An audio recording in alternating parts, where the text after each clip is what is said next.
ব্যায়াম, একটা মাত্র ব্যায়াম দেখাবো যাদের হাঁটুর ব্যথা আছে তারা কিভাবে করবে। দুটো পা লম্বা, ডান পা ভাঁজ, হাঁটুর তলায় হাত দেবেন যাদের হাঁটুর ব্যথা আছে। 1 2 3 4 5 6 7 8 9 10। পায়ের আঙুল ঠিক নিচের দিকে টান রাখবেন।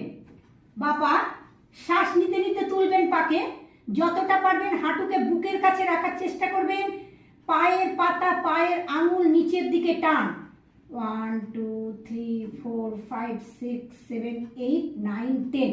এই ব্যায়াম হাঁটুর ব্যথার উপকার তো পাবেনই, তার সাথে সাথে সুগার, লিভার, পেটের যে কোনো সমস্যা, কোমরে ব্যথার জন্য রামবাণ ব্যায়াম।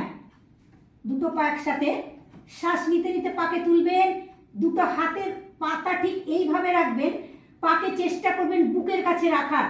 যত হাঁটুকে চাপ দেবেন বুকের